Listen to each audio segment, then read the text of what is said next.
son las 7 de la mañana. Gracias por estar con nosotros. Estamos ya en vivo. Estamos listos también para desarrollar la entrevista esta mañana. En materia de derechos humanos vamos a hablar de lo importante que es la Procuraduría para la Defensa de los Derechos Humanos. Está David Morales, procurador, con nosotros, quien pues obviamente no ha dado mayores, digamos, declaraciones a los medios, ¿no? Y no es porque no quiera, simple y sencillamente porque ha estado tratando ya de ambientarse, por decirlo de esa manera, a este nuevo cargo de Procurador de los Derechos Humanos. Sí ha asistido a algunas entrevistas, pero son muy pocas. Vamos a preguntarle al procurador sobre temas importantes. Yo sí quiero preguntarle qué piensa él sobre el tema de la tregua. ¿Cuál es la visión de la Procuraduría o de su persona como procurador respecto al tema de la tregua? También al conflicto que se está dando entre las salas de lo contencioso administrativo y las salas de lo constitucional de la Asamblea Legislativa, y también la Asamblea Legislativa con esta sala de lo constitucional. Bueno, hay varios temas de los cuales vamos a ir hablando poco a poco. Procurador, muchas gracias por estar con nosotros, bienvenido. Gracias, Romeo, buenos días. Un honor compartir el espacio y un saludo a la audiencia de Canal 2. Procurador, comencemos hablando sobre cuál es la propuesta, si me permite el término, ¿no?, que usted lleva consigo para revolucionar la Procuraduría para la Defensa de los Derechos Humanos. Escuché al presidente de la República decir, mire, es que obviamente la persona que se ha nombrado como procurador es una persona muy profesional y sabemos que tiene todas las capacidades para poder, de alguna manera, darle ese giro a la Procuraduría que necesita para tutelar los derechos de los salvadoreños y salvadoreñas. Bueno, revolucionar es una palabra fuerte, pero, yo sé, pero no me desagrada. No es mala la palabra. He estado hablando de renovarla, precisamente revolucionarla, porque pienso que sí son necesarios cambios profundos en el modo de trabajo, en la organización, en la eficiencia de las gestiones de la Procuraduría. No es una visión de este momento, es una visión que parte de mi experiencia de cerca de 10 años ya en la institución, y respecto de la cual tenemos coincidencias importantes, tanto con las áreas técnicas como las áreas administrativas de la Procuraduría. Ya tuve la oportunidad de irme encontrando con las diferentes áreas, las áreas operativas de gestión, de protección, las áreas de promoción, las áreas administrativas, sus jefaturas y sus equipos, y creo que hay un ambiente muy positivo para ir abriéndonos a cambios necesarios. Una de las renovaciones más importantes es en materia de la gestión administrativa. La Procuraduría es relativamente una institución pequeña, pero es una institución de 450 funcionarios y funcionarias que tienen un despliegue a nivel de todo el territorio nacional, en todos los departamentos. El presupuesto es exiguo. El presupuesto prácticamente completo de la Procuraduría se va en gastos administrativos, más bien. Administrativos, remuneración, en gasto corriente, gasto funcional. De los cerca de 9 millones del presupuesto de la Procuraduría, no quedan para servicio y trabajo hacia afuera de la Procuraduría, hacia la población, más que alrededor de $30.000 para algunos procesos de formación, de capacitación que están planificados para el año 2014. Esto implica que debemos tener una renovación, una revisión de todos los procedimientos administrativos e imponer políticas de ahorro y austeridad sumamente rigurosas, porque esta posibilidad de volver eficiente el recurso nos permitirá proyectarnos en servicio hacia la población. O sea, aplicar la austeridad, de alguna manera. Debemos aplicar la austeridad, pero debemos modernizar los departamentos y debemos equilibrar inclusive la distribución del personal. He encontrado áreas estratégicas muy deprimidas en materia de recurso humano y otras que probablemente están sobredimensionadas. Entonces, estamos ya en la gestación de un proyecto de reestructuración de esta distribución, de revisión de los procedimientos. He encontrado una apertura importante con el señor viceministro de Hacienda, también con el nuevo canciller que ha ofrecido todo el apoyo para gestiones de cooperación internacional, que es otro rubro bastante debilitado en la Procuraduría y del cual dependeremos mucho, porque ya que los recursos son tan limitados, la cooperación se vuelve un eje clave. Eso es interesante. ¿Cuánto de lo que es, bueno, sabemos del presupuesto que tiene la Procuraduría, pero muy importante es la gestión que se hace a nivel internacional, ¿no? ¿Qué tanto se nutre la Procuraduría de la ayuda internacional, de los países amigos, etcétera? La cooperación internacional permitió el nacimiento y desarrollo, la expansión de la Procuraduría en su momento histórico, principalmente en su década inicial. Debo ser franco, he encontrado una cartera de proyectos muy limitada, unos pocos proyectos, dijéramos, con un nivel financiero bajo, ¿verdad? No hay una cooperación técnica fuerte, hay que desarrollar esto, pero sí he encontrado dijéramos, un trabajo de relaciones internacionales bastante fuerte. Y creo que esta cadena de relaciones más las que yo pueda potenciar son un escenario favorable para obtener cooperación. En la medida que fortalecemos la planificación interna, que definimos los objetivos para volver más eficiente nuestro trabajo de servicio y protección a la población, tendremos más capacidades de obtener cooperación y también de dialogar con el Ministerio de Hacienda para fortalecer la Procuraduría. Un diálogo serio en el marco de la realidad financiera del país también. Procurador, cuando se habla de renovación, mucha gente dice, bueno, también habrá cambios de personas, habrá sustitución de algunas personas. Siempre es importante esto por la estabilidad laboral de la gente que trabaja ahí, ¿no? Depende de mucha familia, no estoy hablando de que la Procuraduría tenga personas que no le dan su trabajo, sino más bien que sean las personas idóneas y capaces para estar al frente de la Procuraduría. Bueno, yo he estado visitando todas las áreas de trabajo y mi mensaje fundamental es la estabilidad laboral, ¿no? Y la solicitud de colaboración para continuar con los procesos y el trabajo. He hablado de cambios, pero cambios que vamos a ir realizando paulativamente, previa evaluación de los procesos, con participación de los equipos técnicos. No pienso mover personal abruptamente, dado garantías de estabilidad tanto a las jefaturas como a sus equipos, inclusive en el nivel ejecutivo, en el nivel de dirección de la institución, que son cargos de confianza. Estoy planteando una pauta de trabajar en equipo con las personas que están, con los funcionarios y funcionarias que tienen una experiencia importante, y vamos a generar un proceso de evaluación de trabajo en conjunto, y sobre esa base pueden plantearse algunos cambios necesarios, pero espero relativamente pocos. Hay un sindicato institucional con el que he tenido ya una relación muy positiva, hay un espíritu constructivo de trabajo. La Procuraduría es defensora de los derechos laborales y por lo tanto debe ser una entidad promotora del sindicalismo, debe dar el ejemplo en casa. Y realmente estimo como positiva esta relación que ya entablé con el sindicato institucional, pero que además es una relación que quiero llevar más allá del sindicato y tener una relación cercana con los equipos de trabajo. He estado reuniéndome directamente con jefaturas y técnicos de la institución para ir evaluando los cambios que son necesarios para fortalecer la institución. Ahora, ¿este sindicato en su momento mostró la preferencia por otro candidato? Bueno, no creo que... Pregunto en términos porque es importante decir, ahora este sindicato dice, bueno, democráticamente en el marco de la Constitución se eligió a otra persona, probablemente la que ellos no esperaban, y de repente está ahí, ¿no? David, al frente de la Procuraduría. Bueno, creo que algunas personas de la Procuraduría expresaron simpatías, esto me parece natural, o sea, no me parece que constituya ninguna falta, etcétera. Creo que se daba además en un contexto de llamar a la pronta elección y superar la cefalía, pero en el caso concreto de la Junta Directiva del sindicato, al menos hasta donde yo pude ver en los medios de comunicación y he conversado con ellos, no tomaron una posición hacia una candidatura específica, sino que estaban impulsando el proceso de elección y abiertos a articular con el funcionario que fuese electo, ¿verdad? En el marco del mandato legal de la Asamblea. David, ¿usted está libre de presiones? Bueno.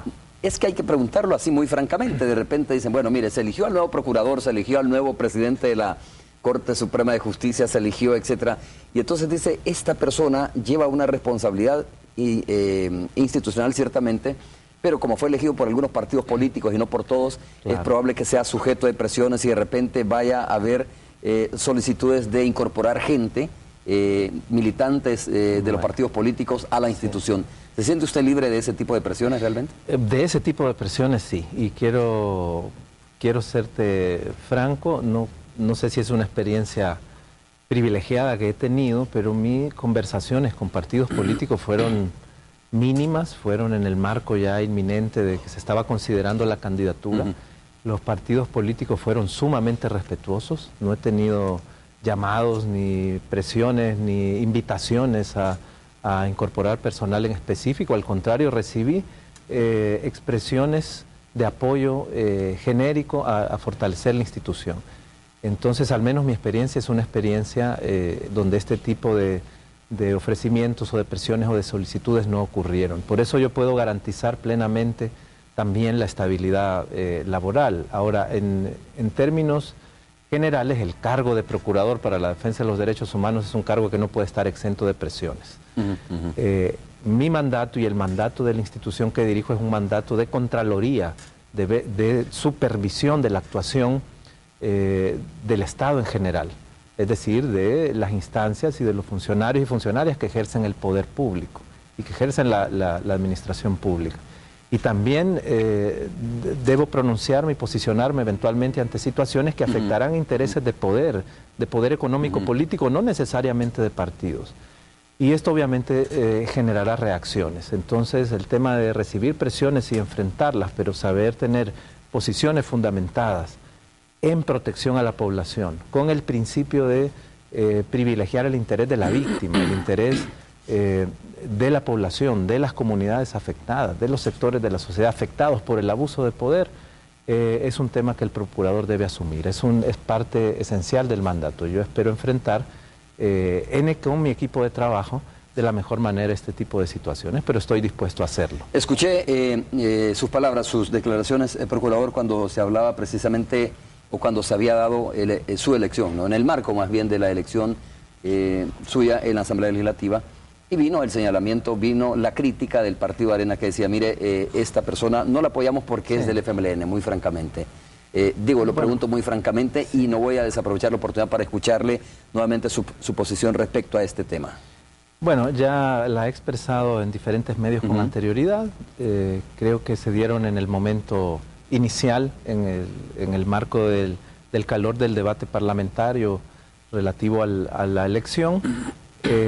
No tienen fundamento los señalamientos que en ese momento hicieron algunos señores diputados o señoras diputadas del Partido Arena. Yo no he tenido militancia, ni afiliación, ni he trabajado con ningún partido político, ni el FMLN, ni Arena, ni ningún otro partido. Entonces no tengo ninguna vinculación partidaria. Toda mi trayectoria profesional y personal ha sido en el marco del trabajo de derechos humanos en la misma Procuraduría, en instituciones de la sociedad civil, en organizaciones civiles de derechos humanos, y pues en los años recientes impulsando y articulando una nueva institución dentro de la Cancillería, que fue la Dirección General de Derechos Humanos. Hemos visto en varias ocasiones a la Procuraduría para la Defensa de los Derechos Humanos haciendo una labor muy importante en términos de mediación, ¿no? Por ejemplo, cuando hay protestas sindicalistas o que de repente hay confrontación entre distintos sectores.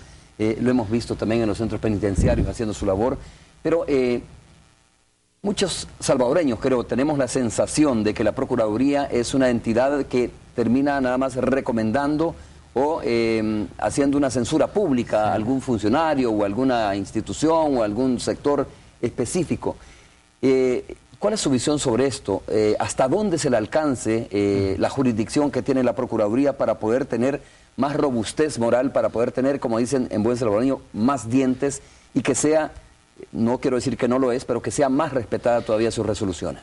Claro, gracias Romeo por su pregunta. Me permite responder en dos planos. El primero sobre la naturaleza de las recomendaciones de la Procuraduría. Se habla mucho que son estrictamente morales, que no tienen fuerza, este tipo de ideas como que no tiene dientes. Esto realmente no es la dimensión objetiva del mandato institucional y sus recomendaciones. La Procuraduría es la instancia verificadora de rango constitucional que vigila el respeto y garantía de los derechos humanos. Sus resoluciones y sus recomendaciones tienen fuerza jurídica constitucional. Esa es su naturaleza. Por supuesto deben tener autoridad moral y tienen un impacto moral, pero tienen una dimensión jurídica constitucional, de rango constitucional. Ahora, no son coercitivas, no pueden hacerse valer por la fuerza pública como una sentencia judicial. Y esto debe ser así. Es decir, no podemos darle coercitividad a las resoluciones y recomendaciones de la Procuraduría porque nos convertiríamos en una especie de poder judicial paralelo capaz de anular sentencias judiciales. Y esto sería la contradicción misma con el Estado de Derecho. El gran garante de los derechos humanos no es la Procuraduría exclusivamente, sino es todo el Estado. Todo el Estado y el ejercicio de la función pública y la actividad del Estado es la protección de los derechos humanos, así lo define el artículo 1 de la Constitución. Y la Procuraduría es una garantía adicional. La propia ley especial de la Procuraduría tiene mecanismos para hacer valer sus recomendaciones. Lo que pasa es que han sido poco utilizados en el pasado, aunque sí lo han sido. Es decir, hay una posibilidad de seguimiento, posibilidades de censuras públicas, posibilidades de activar procedimientos e incluso solicitar destituciones de funcionarios que incumplen las recomendaciones, y el incumplimiento de las recomendaciones de la Procuraduría, visto, dijéramos, desde una perspectiva de incumplimientos graves, que están ocasionando grave perjuicio a las víctimas y a la población, puede hacer incurrir al funcionario incluso en faltas administrativas o penales. Hay inclusive una figura penal que tiene que ver con el incumplimiento de deberes de un funcionario y desacatar las recomendaciones de la Procuraduría puede llevar a eso. En determinado Entonces momento puede tener en algún momento una expresión de infracción que sea conocida hasta penalmente. Es decir, la posibilidad de potenciar el seguimiento y activar estos mecanismos de control de sus propias recomendaciones por parte de la Procuraduría están en la ley.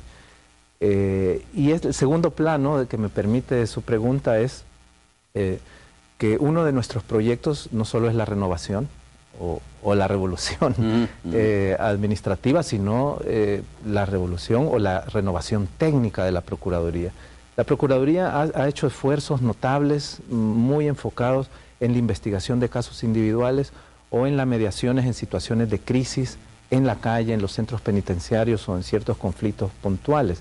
Esto es importante, es parte de la naturaleza de su trabajo. Pero es mi propósito llevar adelante una política que eleve el nivel de protección, el nivel de gestión técnica de la Procuraduría en estos procesos. La mayoría de conflictos sociales, de conflictividad en la calle o conflictividad en los centros penales, son expresiones de conflictos de orden social, ¿verdad?, o de orden estructural o de orden del funcionamiento de las instituciones del Estado, que estallan de pronto en un punto de crisis. Y la atención, de ese manejo de la situación, esa intervención en la situación que puede involucrar necesidades de cambios legislativos, de políticas de Estado, etcétera. En todo ese ámbito la Procuraduría, el Procurador, tiene facultades de intervención, de propuesta, de incidencia. Para eso debemos elevar el nivel técnico, el nivel de obtención de información, de análisis, de interacción con el Estado, de relaciones con la sociedad civil. Igualmente en el tema de las violaciones puntuales a los derechos humanos. El Procurador puede tener una serie de facultades que van desde las propuestas legislativas, la activación de procedimientos ante la Fiscalía o ante los tribunales, etcétera, etcétera, que han estado potenciadas escasamente en el pasado. ¿Y esto no se ha estado haciendo anteriormente? Me da la impresión de que se ha utilizado, digamos, a medio vapor estas herramientas como los seguimientos, como por ejemplo lo que tú decías, la censura pública, etcétera. Sí, hay una realidad institucional y es que la demanda de la población es altísima, los recursos son limitados y la Procuraduría vive en un esfuerzo permanente por atender toda esta enorme cantidad de solicitudes o de demandas que recibe. Y entonces frente a esta realidad de esfuerzos por servir a la población, ha tenido respuestas técnicas que han emulado el procedimiento judicial y a cada demanda le ha dado un tratamiento como si se tratara de un juicio, de un proceso judicial. La recibe de la demanda, abre una fase de apertura a pruebas y luego entra en una fase de especie de sentencia hasta dictar una resolución final. Esto ha burocratizado los procedimientos de protección. Ni la víctima recibe una recomendación, un acompañamiento oportuno, ¿no?, y el procedimiento se estanca e incumplimos entonces la obligación de la Procuraduría de hacer procedimientos breves, sencillos, con inmediatez hacia las víctimas que manda la ley. Este tema puede y debe replantearse para que la ciudadana reciba una respuesta, un acompañamiento, una medida de protección inmediata y la Procuraduría pueda tener capacidad de verificar, indagar situaciones, legislación, políticas, funcionamiento de las instituciones y así tener incidencia de cambios y reformas en la actuación del Estado que vayan en orden a garantizar de mejor manera los derechos humanos. Aquí vamos a potenciar el mandato y vamos a modernizar los procedimientos técnicos de protección. Muy bien, vamos a hacer la primera pausa comercial. Estamos conversando esta mañana con el Procurador para la Defensa de los Derechos Humanos, David Morales. Vamos a regresar para preguntarle sobre temas más específicos, como la tregua, por ejemplo, como este conflicto entre la Asamblea Legislativa y la Corte Suprema de Justicia, especialmente la Sala de lo Constitucional, y por ahí también este elemento, ¿no? La Sala de lo Contencioso Administrativo, que ha abierto también una especie de expediente para investigar lo actuado, o cómo se eligieron, mejor dicho, los magistrados de la Sala de lo Constitucional. Pausa y regresamos.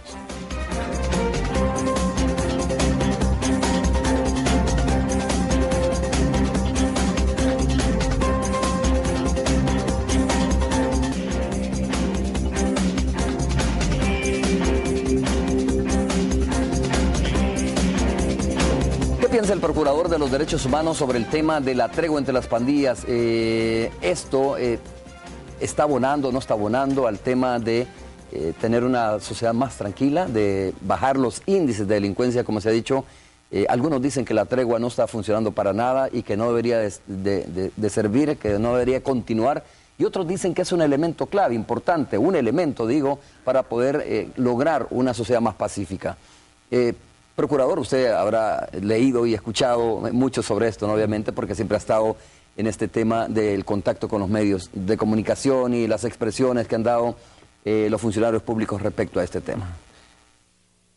Romeo, sobre este tema quisiera decir en cuanto al impacto de la llamada tregua, ¿no? Al menos conocida como tregua, sobre la disminución de los homicidios. Parece ser que es un factor que realmente ha tenido cierto impacto. Creo que no hay información objetiva que nos diga que toda la disminución de homicidios depende de la tregua. Recordemos que tuvimos 2009 a 2010 un importante esfuerzo de contención del delito, que incluso representó ya una disminución del 10% de los homicidios en un año, lo cual creo que también siente un precedente importante en América Latina. A muchos otros países con experiencias exitosas les ha tomado años lograr un nivel inclusive de contención de los homicidios, que los homicidios no aumenten. Sin tregua, esta expresión de disminución con ciertos cambios en la política de seguridad estaba ocurriendo ya. Entonces no podemos absolutizar de que toda la disminución puede ser impacto de la tregua, pero aparentemente ha tenido un efecto importante en eso. Esa es más mala o más buena, la tregua. La dimensión de bajar homicidios es una dimensión positiva en todo sentido, en la medida que salva vidas humanas. El primero de los derechos es el derecho a la vida, ¿no? Y esto es importante. Incluso hay posicionamientos anteriores a mi llegada de la Procuraduría que saludan este tema, aunque haya algunos cuestionamientos, y creo que el interés de la OEA responde a eso. La tregua es un tema que está en el centro de la atención pública y de los medios de comunicación nacional e internacional, con razón, porque es una experiencia inédita, además frente al fenómeno de la violencia pandilleril que ha cobrado los niveles que tienen en nuestras sociedades, especialmente el Triángulo Norte de Centroamérica. Hay algunas críticas que creo que también es positivo que se realicen en relación a transparencia, etcétera, críticas que como procurador estoy obligado también a darle seguimiento y a potenciar la transparencia. Pero sí quisiera dejar una idea concreta, y es que es peligroso que nos centremos nada más en la tregua, en esa parte de la realidad del escenario de inseguridad nacional y de las políticas de Estado frente a ella, porque solo nos dará una visión parcial, reducida, no nos explicará el fenómeno, y podemos caer, dijéramos, en conclusiones equivocadas sobre este tema. La realidad delictiva, la realidad de la violencia y de la delincuencia de pandillas, de crimen organizado, la delincuencia común en general, es mucho más compleja. Como Procuraduría, como Procurador, usualmente tenemos la función tradicional de proteger al ciudadano o a la ciudadana frente a los abusos de poder del Estado. Es nuestra intervención más típica, actuar frente a abusos policiales o abusos de militares en funciones de seguridad, en casos concretos que se presentan y que la Procuraduría indaga y se pronuncia. Pero realmente, hablando de este elevar nivel de los procesos técnicos de protección en la Procuraduría, yo quiero, frente al fenómeno de la inseguridad, potenciar una política de acompañamiento a las víctimas. O sea, quiero acompañar a las víctimas de las graves violaciones a los derechos humanos durante el conflicto armado, pero también quiero acompañar decididamente a las víctimas de la violencia y la delincuencia actual en El Salvador. Una forma de acompañar a las víctimas sería, por ejemplo, conocer cuál es la posición del Procurador para la Defensa de los Derechos Humanos respecto al tema de la amnistía, ¿no? Sí, pero antes de entrar al tema del pasado, quisiera terminar, Romeo, si me permite, de posicionarme frente a la víctima del presente. O sea, el Procurador tiene un rol que jugar ahí y deseo que mi gestión se caracterice por la cercanía a estas víctimas. Hay un sistema de protección a la institucionalidad del Estado y ciertas políticas de protección a la víctima que deben desarrollarse. Están todavía en un nivel que da cierta protección, pero insuficiente frente al enorme escenario de inseguridad. Entonces, el tema de la legislación, de la institucionalidad, de los recursos, de la cercanía de las instituciones con las comunidades donde están las víctimas para acompañarles y protegerles, es un tema que debe ser agenda de primer nivel del Procurador. La población está sintiendo el impacto de la violencia y la delincuencia y es mi deber acompañarles. Ahora, las políticas de Estado frente al fenómeno de la inseguridad han cambiado en los últimos años y también como Procurador lo que yo debo hacer es evaluar esa política. No basta que me centre en el tema de la tregua, no basta que me centre en algunas expresiones de la delincuencia en general, ni que tenga ya esta claridad de acompañar a las víctimas en este drama que están viviendo, sino que debo ser capaz de evaluar las políticas de Estado en materia de seguridad. Y aquí yo quiero destacar un tema importante y lo quiero destacar porque me parece curioso que no esté en el centro de la atención de analistas del tema y de otros sectores que le dan seguimiento. Y es la formulación de la Política Nacional de Seguridad Ciudadana y Justicia que se formaliza y se aprueba en 2012, pero que ha sido gestada, dijéramos, y formulada en un proceso participativo y consultivo entre 2009 y 2011. No podemos ver históricamente o al margen de las últimas décadas lo que está ocurriendo en materia de políticas de seguridad ni de fenómeno delictivo. Nosotros venimos de una etapa concreta en la cual tuvimos más de una década de políticas conocidas como mano dura que representan uno de los fracasos continentales en políticas de seguridad más estrepitoso. Y esto lo dicen los expertos continentales en materia de seguridad. Fueron políticas superficiales, sin planificación, que generaron profundos debilitamientos institucionales y que solo potenciaron la organización y la fuerza de las pandillas o dijéramos la infiltración del crimen organizado en diversos niveles de la sociedad, inclusive del Estado. El fracaso de estas políticas se caracterizó y se criticó siempre desde muchos sectores de la sociedad por la ausencia de una formulación de políticas integrales de seguridad.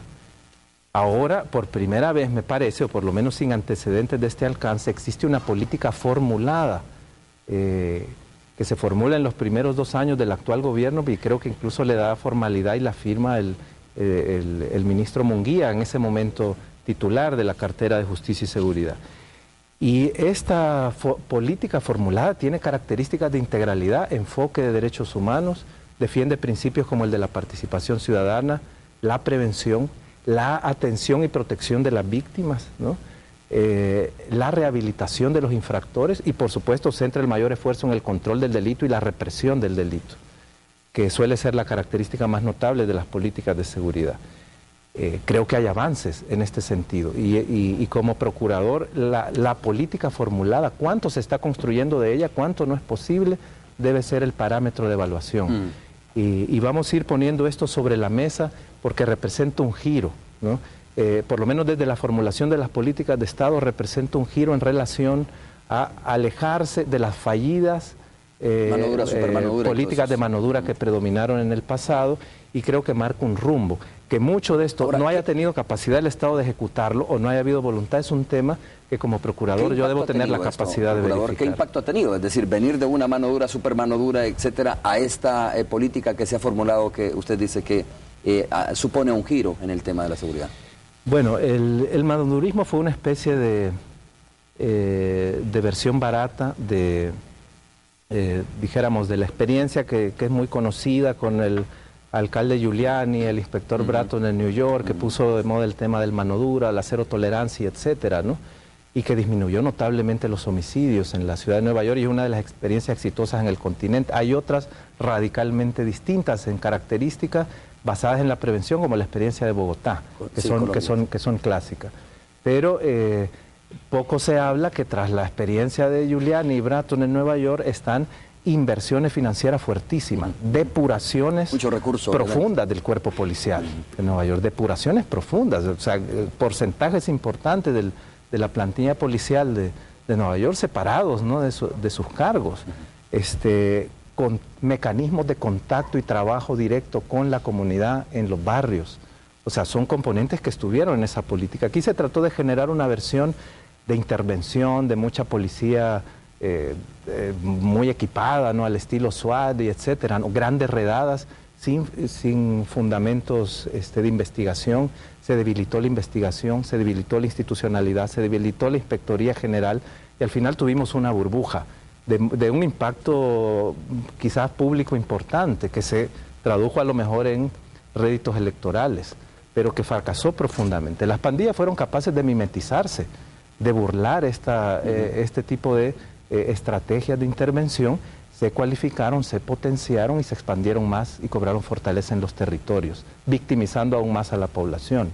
Ahora, debemos recordar que el fenómeno de las pandillas tiene esta expresión delincuencial, pero que se articula con una serie de escenarios sociales. No es una expresión clásica del crimen organizado, dijéramos, ni al estilo de los carteles de otras regiones del continente, de los carteles de la droga. Entonces, es imposible entrar a ese fenómeno que quizás no tiene una solución clara en el corto plazo, sino en el largo plazo, si no entramos con una política de integralidad, si no atendemos la población en riesgo, si no se entra con políticas sociales, si no se involucra a las alcaldías y las comunidades en un proceso. ¿Eso no se está haciendo ya? Bueno, en la política se ha planteado como objetivo. El eje de prevención social de la violencia y el delito está planteado como un objetivo. Y mira, desde el 2010, esta política está hablando de articular a los municipios en este proceso, y dentro de los municipios las comunidades, y de hacer inversión social en los municipios. Ahora tendemos a considerar que la expresión de los municipios libres de violencia es algo directamente vinculado al fenómeno de la tregua y a una especie de relación con ese proceso, pero realmente está formulado proyectar hasta ahí. De hecho, sí, yo recuerdo que en aquel momento por primera vez se hablaba de crear los consejos municipales de prevención. Esta reacción o este componente, digamos, de municipios libres de violencia, de la inversión que se va a desarrollar o se está desarrollando en las comunidades con la participación de las municipalidades, ¿no es una reacción a este tema de la tregua? Bueno, puede tener vinculaciones, obviamente. Yo no tendría ahorita capacidad de dar conclusiones si no he previamente articulado equipos de análisis, de trabajo y aplicado procedimientos de verificación desde la Procuraduría. Es lo que me propongo hacer.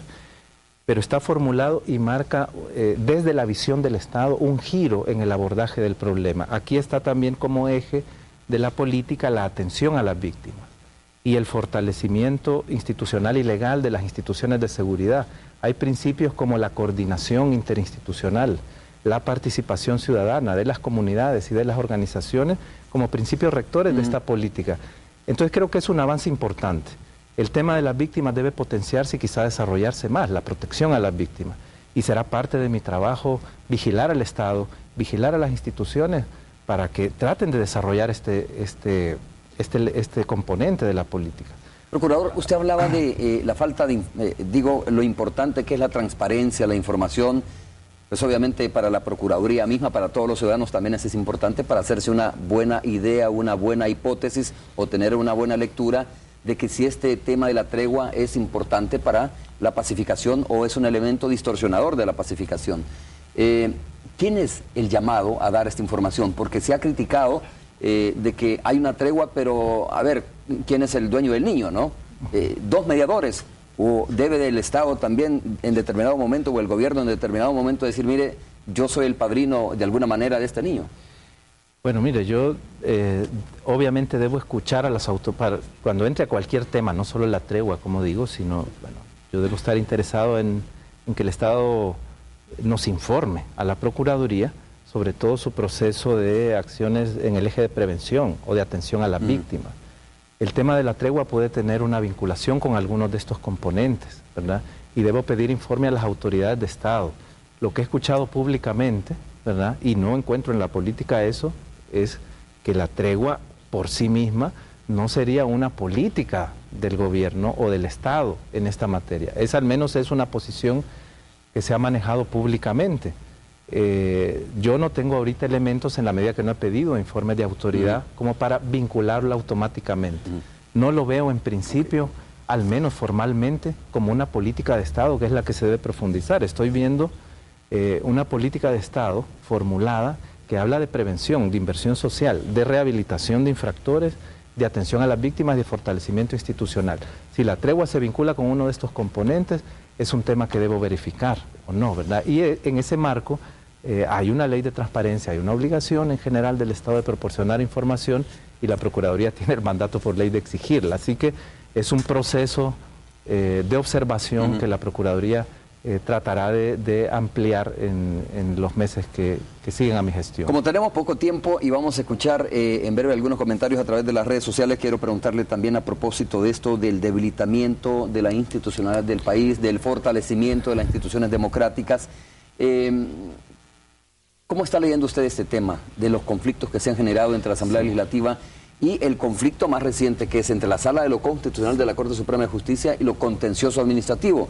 Ya hemos explicado aquí en varias ocasiones cuál es el fondo de esto, ¿no?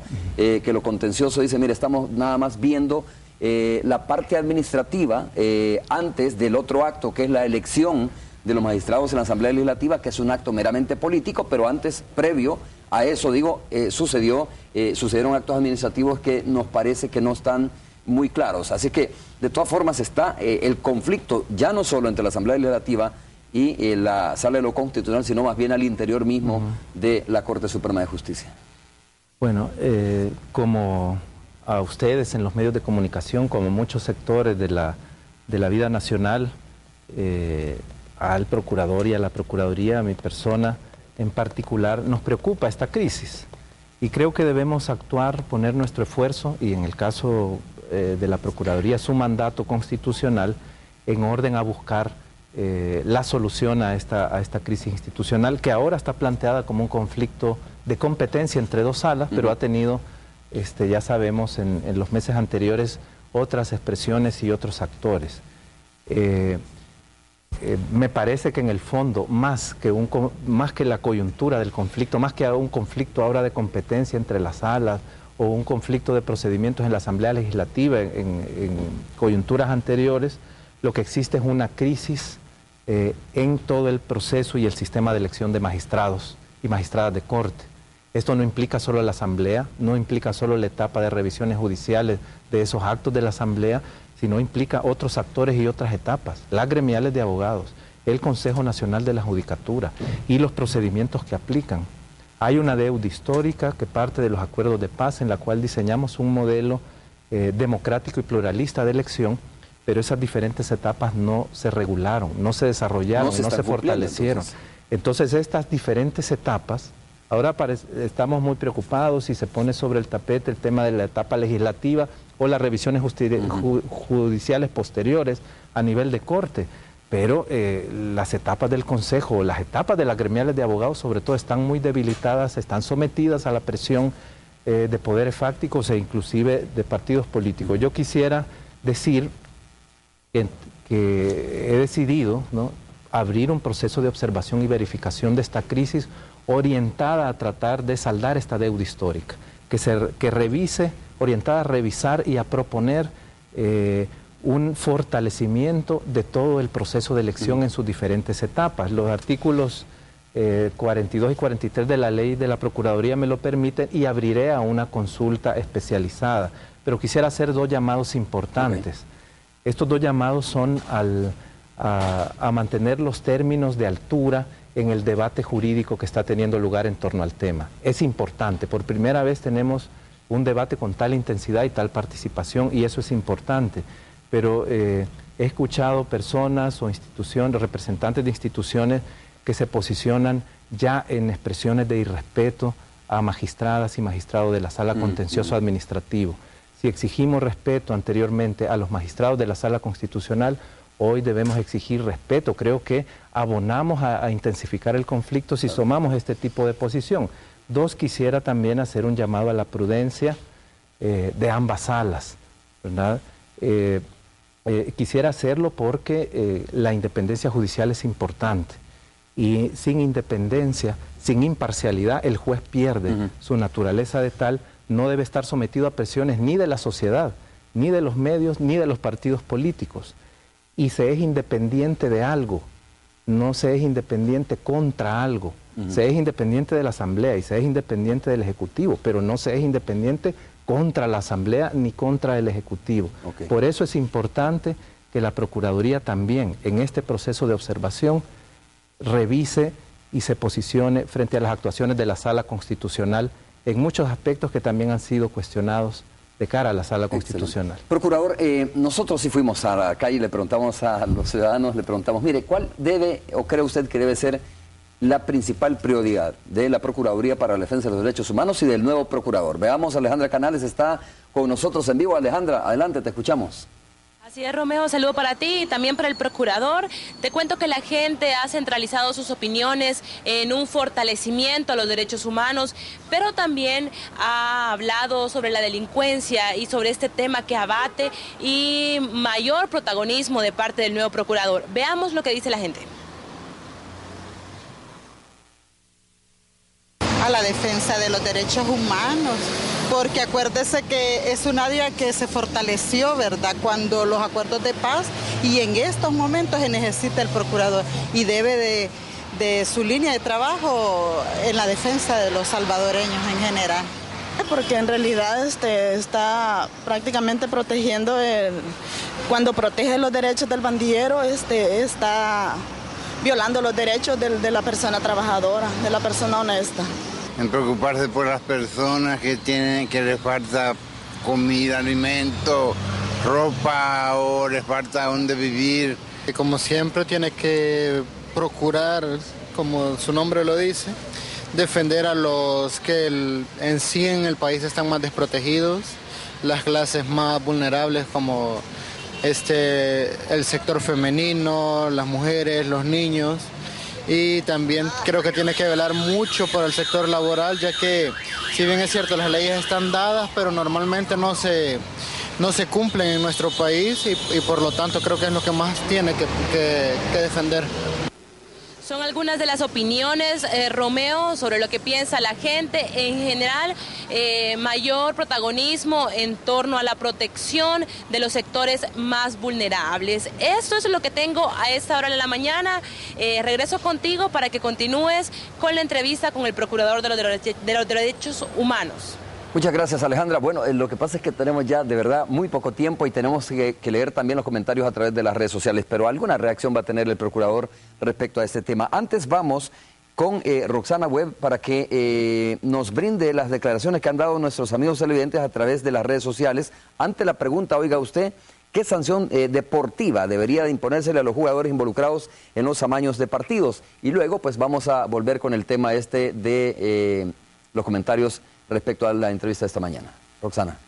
Muchas gracias, Romeo. Muy buenos días para ti, para el Procurador, darle la bienvenida y por supuesto a ustedes, amigos televidentes. Pues sí, la pregunta que hicimos el día de ayer para que usted comentara en los minutos después de postearla es la siguiente: ¿qué sanción deportiva debería de imponérseles a los jugadores involucrados en los amaños? Ya veremos justamente en pantalla algunas de sus opiniones para que, bueno, pues para conocer qué es lo que piensan los amigos televidentes. Aquí tenemos una buena cantidad de comentarios con respecto a eso. Por ejemplo, Randall Canizales dice suspenderle sus carreras de por vida, ya que le vieron la cara a todo un país. Es la opinión de ese amigo televidente. Flor de María dice la prisión y una disculpa pública al pueblo salvadoreño. Flor de María, gracias por tu opinión. Eduardo Cuellar dice suspensión de por vida y no volver a pisar una cancha de fútbol.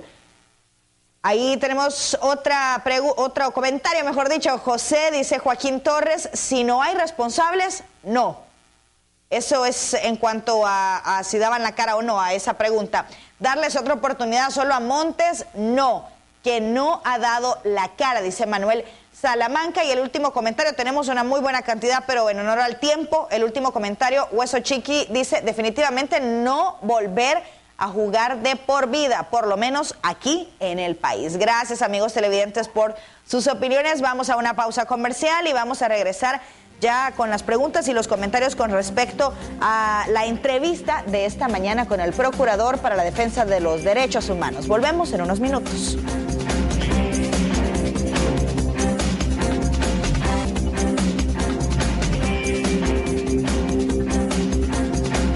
Como les anunciaba antes de la pausa, vamos a conocer algunos de sus comentarios y opiniones a través de las redes sociales con respecto a la pregunta que les hacíamos del Procurador para la Defensa de los Derechos Humanos.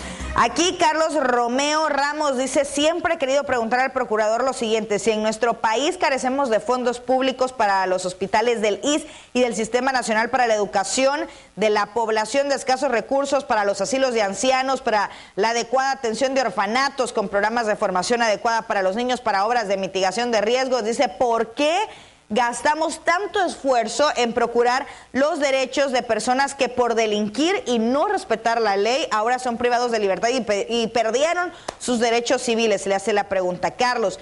También acá Michelle Vega dice, ¿qué se puede hacer en los centros escolares para mejorar la conducta de los jóvenes, ya que muchas leyes los amparan por sus malcriadeces, amenazas y a los profesores ninguna ley los protege? Creo que por eso hay tantos pandilleros, dice, por la ley de protección de tantas leyes. ¿Cuándo la Procuraduría dejará ese rol paupérrimo de defender criminales y tomará el rol protagónico donde yo como ciudadano honesto y trabajador sienta seguridad que una institución me protegerá? Dice Henry Lizama. ¿Qué le falta a lo legal, mejor dicho, a la Procuraduría para que tenga sus armas contra tanto crimen? Asegura familia Inim Isidro Menéndez. ¿Qué podría hacer un procurador para quitar el estigma de que la Procuraduría solo defiende a criminales y a los patronos de empresas públicas y privadas? Dice Movimiento Cívico Ciudadano. Algunos de los muchísimos comentarios que tenemos. Romeo, regreso contigo. Muchas gracias, Roxana.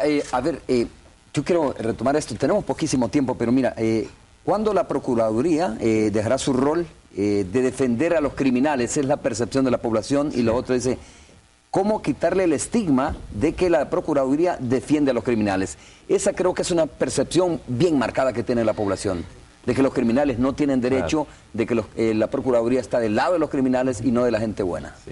Bueno, agradezco a la audiencia que plantea la inquietud, que como tú dices es una inquietud bastante extendida y obedece a una visión que creo que debemos ir tratando de superar, y yo quisiera dejarlo claro a la población. La Procuraduría sí tiene un mandato de acompañar a las víctimas de la violencia y la delincuencia, y he tratado de dejar claro en la entrevista que uno de mis ejes de trabajo será acompañar a las víctimas.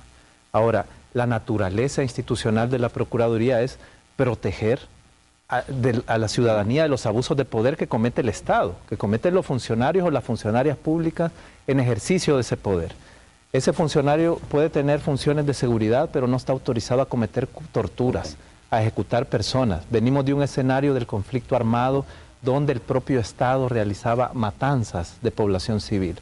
Frente a ese tipo de abusos, la Procuraduría debe existir. Ahora, el tema de que los derechos humanos afectan el derecho a la seguridad y que solo tendremos seguridad en la medida que disminuimos la protección de derechos humanos, eso es un mito. Tenemos muchas sociedades en el mundo que son eficientes en materia de seguridad y que son capaces de garantizar los derechos humanos. Esa es realmente las políticas de seguridad eficientes y ese es el equilibrio que debemos buscar. No es necesariamente que por proteger derechos humanos vamos a disminuir la eficiencia de la seguridad, y esto es algo que quisiéramos ir demostrando en el curso de mi gestión. Procurador, y vamos a abrir los espacios más adelante para explicar mejor esto, ¿no? Para dedicarle más tiempo, porque sé que tenemos, bueno, tengo ya nada de tiempo para continuar, pero es un tema que lo vamos a continuar desarrollando en otros espacios. No? De todas formas, quiero agradecerle a usted por su presencia esta mañana aquí en Canal 2. Gracias a ti, Romeo, y gracias a la audiencia y al canal.